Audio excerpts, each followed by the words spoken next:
Hi students, the today topic is absorption, assimilation, defecation and disorders of digestive system.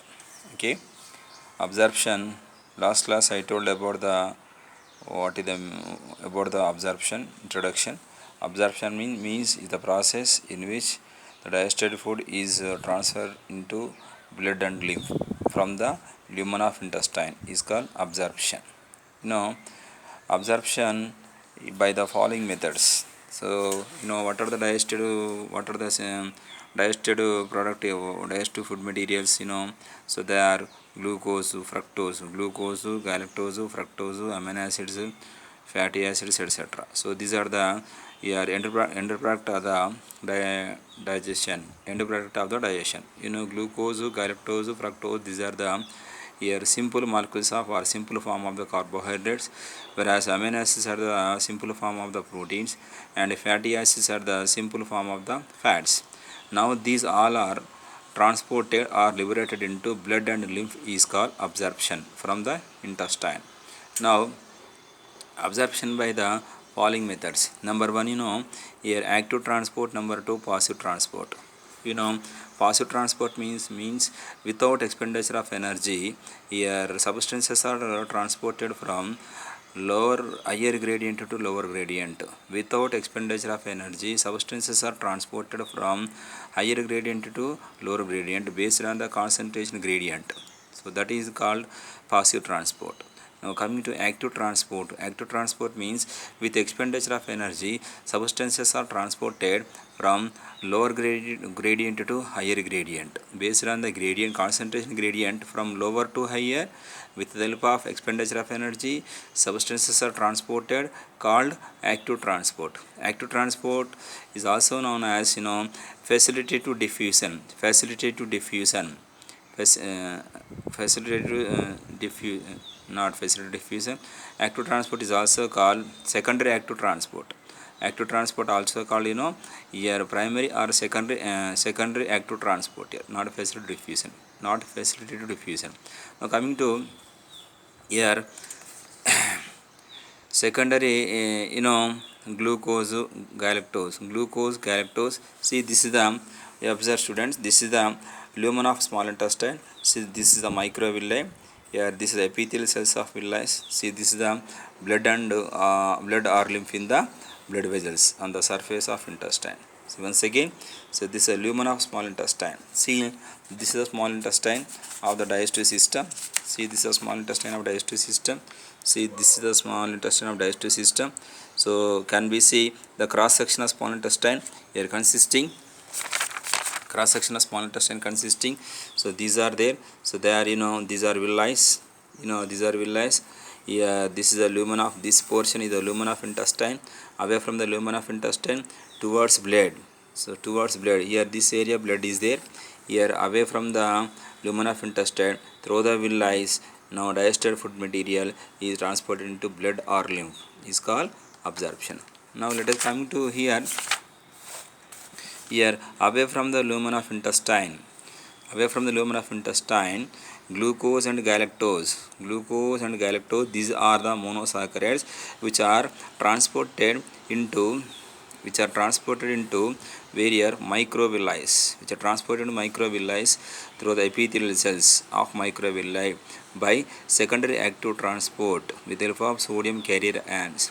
Now away from the microvilli, now these glucose and galactose they are transported into or absorbed into blood or lymph by facilitated diffusion. Facilitated diffusion means without expenditure of energy.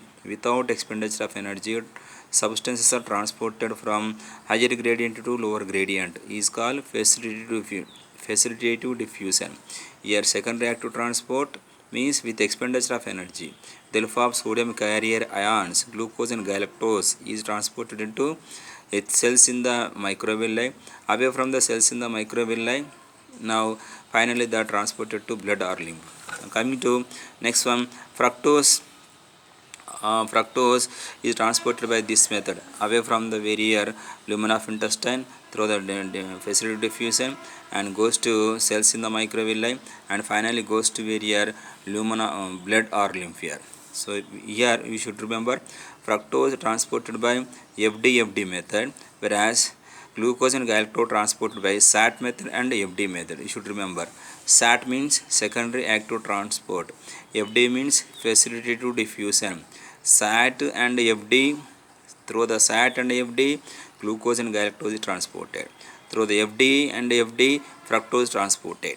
And coming to the amino acids also transported by here SAT method and simple diffusion method. SAT method means secondary active transport. Away from the lumen of intestine, amino acids are transferred into first of all cells in the microvilli. From the cells in the microvilli, later they are diffusion into various blood or lymph through the simple diffusion. Here secondary active transport, simple diffusion, here facilitative diffusion, and here also say facilitative diffusion, and here secondary active transport and facilitative diffusion, and followed by the short chain fatty acids. What are fatty acids? These are the simple form of the fats or lipids. The fatty acids also transported by simple diffusion and simple diffusion method. Away from the lumen of intestine, goes to cells in the epithelium of the microvilli. Away from the cells, finally transported to blood or lymph by this method, same method, that is simple diffusion. Here for simple diffusion, no requirement of energy or no expenditure of energy. Here energy is not expenditure in simple diffusion, energy is expenditure in secondary or primary active transport. Here energy also not expenditure for facilitative diffusion. So these are the specialization of this one. And coming to long chain fatty acids here, first of all, the long chain fatty acids, they are conversion to here micelles. Here micelles means here some large size fatty fats which are undergoes here emulsification. These emulsified fats are converted to small fat droplets called micelles. Micelles means a small fat droplets are called micelles. Now these micelles which are transfer into here cells in the microvilli. Micelles are transferred into cells in the microvilli. Away from the cells in the microvilli, goes to various blood or lymph here by which method? Simple diffusion method. Simple diffusion method. Now away from the cells in the microvilli, these fatty acids micelles are transferred to various here my cells in the epithelial cells. Here cells in the epithelium, they are found in the villi. Now in villi, these micelles which are enveloped the protein coated these protein enveloped micelles in the microvilli called here chylomicrons. What are chylomicrons? Protein coated micelles in the cells of microvilli called chylomicrons. Now these chylomicrons finally they are transferred to blood or lymph from the cells in the microvilli. They are transferred to blood or lymph here in the cells of microvilli. The first of all, these chylomicrons which are stores in the various lacteole of villi. Lacteole, a large lymph vessel, and many blood capillaries which are present in the villi of the small intestine is called lacteole. Lacteole, once again, a large lymph vessel and a network of blood vessels which are present in the villi of small intestine called lacteole. Now towards lacteole, these chylomicrons are transported. Away from the lacteole, finally the triglycerides are fats which are finally goes to very heart via lymphatic system. Away from the lacteole, fats are transported to lymphatic heart through the lymphatic system. So this is the process of absorption of the food material. Here you observe here, this is the here these are the summary of absorption of different parts of digestive system. You should remember here mouth, stomach, small intestine and large intestine. So here large intestine, there is no important role for the absorption of the food material, but small intestine is the main site for the absorption of the food material. Digested food material mostly absorbed by this region of the alimentary canal. This is small intestine. In the case of mouth, our drinking water, our ingesting food contain certain drugs are there. Those drugs and some amount of certain drugs, not some amount of certain drugs which are absorbed into blood through the mucosa layer of the mouth. Our ingesting food or drinking water contains a certain amount of drugs. The drugs which are absorbed into blood from the mucous layer of the buccal cavity. Now coming to stomach, here mostly our drinking water, sugars and alcohols directly directly absorbed into blood through the stomach. You should remember alcohol.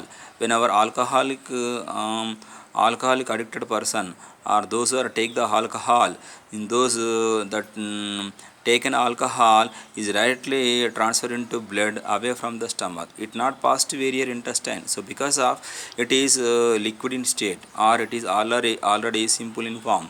Therefore, water, simple sugars and alcohol. Water, simple sugars and alcohol. The three are directly transferred to or absorbed into blood away from the stomach. And coming to small intestine, it is the main site for the absorption of the food material. Principal organ for the absorption of the nutrients. Here, digestion is completed here, and final end product of the digestion such as glucose, fructose, galactose, amino acids are absorbed into blood through the mucosa, where the fatty acids or glycerols are absorbed through the mucosa, lymph to lacteal. So this is the here main site for absorption of food material. Coming to here, large intestine, actually there is an important role for the absorption of the food material, but our ingesting food material and drinking water contain certain amount of minerals and water that is absorbing by the large intestine. So therefore, absorption of water, some minerals and drugs takes place at this region. Which region? Large intestine. So this is the process of absorption. You should remember, students, this is very important for your NEET entrance here.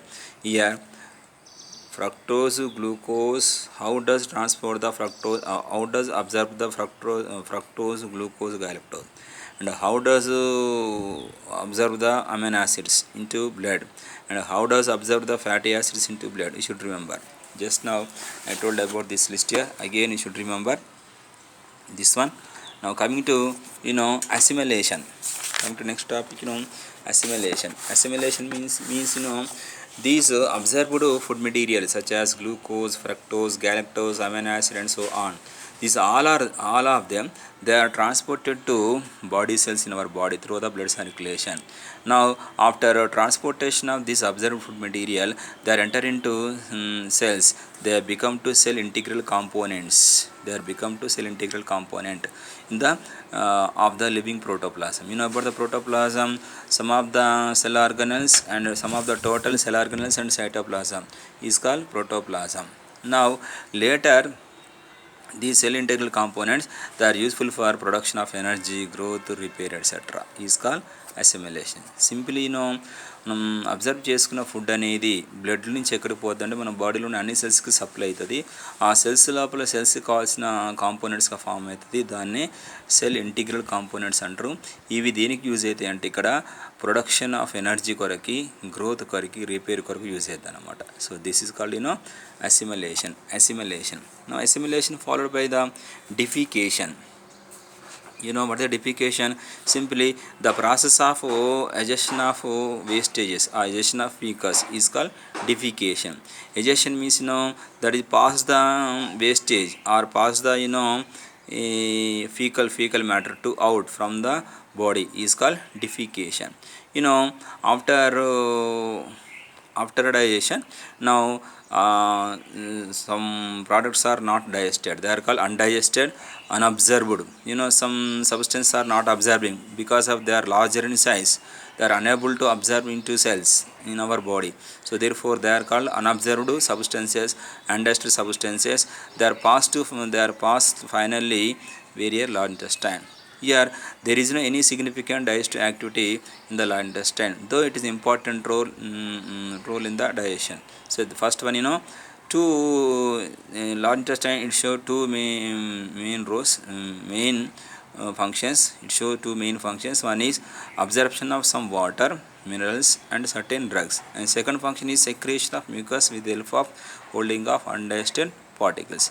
Here these undigested particles, they are mixed with the here large intestine secretion, here make the fecal particles. Now these fecal particles are aggregated, make the fecus. Our undigested food material, our undigested substances mostly contain plant wastages, such as raw phase. Raw phase is the main plant wastage in our undigesting food material. So it is enter into large intestine. Now in large intestine, this undigested raw phase, water and some useful substances, water, they are mixed with the mucus in the large intestine, make the fecus. Now finally mucus temporarily stored in the rectum. Away from the rectum, this fecus is sent out, is called defecation. How does form the fecus? Undigested particles, unobserved particles which are mixed with the mucus secretion of the intestine, make the mucus particles. Now these mucus particles, they have some lubricative function. This lubricative property showing undigested unobserved particles, they are aggregated to make fecus. Now this fecus finally sent out away from the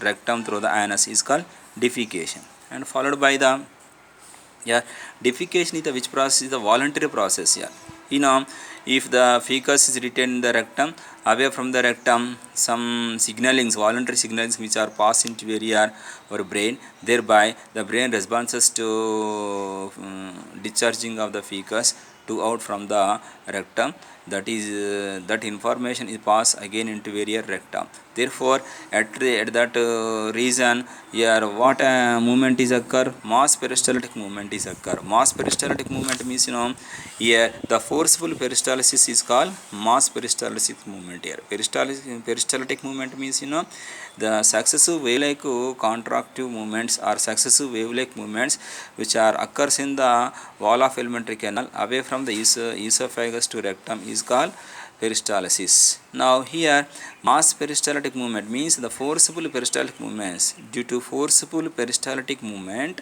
here retained or stored fecus is released out, is called defecation. Defecation, this process, voluntary process, not involuntary process here. Now this is the defecation. And followed by the next one, gastrointestinal hormones. Some of the hormones in the digestive system, they will play main role for the digestion of food material directly or indirectly. Gastrointestinal hormone such as gastrin hormone, enterogastrin hormone, secretin hormone, followed by the cholecystokinin. So these four are the hormones that are the play main role in the digestion of food material directly or indirectly. Gastrin, it is secreted from the epithelial cells of the stomach. So it is useful for stimulation of the gastric glands for release of gastric juice. When they are releases here, whenever our stomach receives the food from the buccal cavity through the esophagus, through the swallowing. Now the received food leads to releasing of gastrin hormone. Actually, gastrin hormone releasing from the gland cells in the pyloric stomach of the stomach. Last class I told about the chambers in the stomach. Previous class I told about the chambers in the stomach. We have three chambers in the stomach. They are cardiac chamber, fundic chamber and pyloric chamber. Pyloric chamber contains some gland cells along with the remaining chambers in the stomach, in which are pyloric glands in the pyloric stomach secrete gastrin hormone along with mucin. The gastrin hormone, it stimulates the axanthic cells or parietal cells in the fundic stomach for releasing of HCl and prohormone, that is pepsinogen hormone. And coming to enterogastrin hormone, other name of enterogastrin hormone is called GIP, means gastric inhibitory peptide hormone.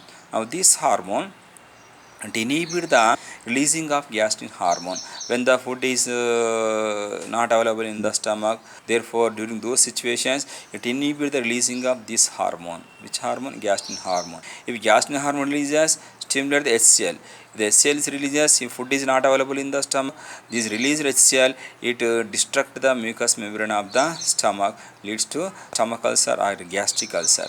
Means here when the not releasing of HCl, here there is no stomach ulcer.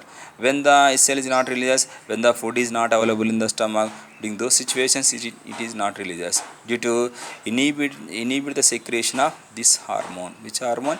Enterogastrin hormone, gastric inhibitory peptide hormone, gastric inhibitory peptide hormone. Next one, this also actually this is secreted from the epithelium of the duodenum, whereas gastrin is secreted from the epithelium of the stomach. Here enterogastrin is released by the epithelial cells of the duodenum. Duodenum is the first part of small intestine. Epithelial cells of the duodenum secrete enterogastrin. Epithelial cells of the stomach secrete gastrin. Gastrin is antagonistic to enterogastrin, or enterogastrin is antagonistic to gastrin. ఈ రెండు కూడా ఒకదానికొకటి ఆపోజిట్గా work చేస్తాయి. Gastrin అవుతుంది, ఎంటరోగ్యాస్ట్రిన్ అవుతుంది. And followed by the secretin. This is hormone secreted by the epithelium of the duodenum. Duodenum is the first part of small intestine. Now this hormone, it affect on the is chief or SNA cells in the pancreatic gland.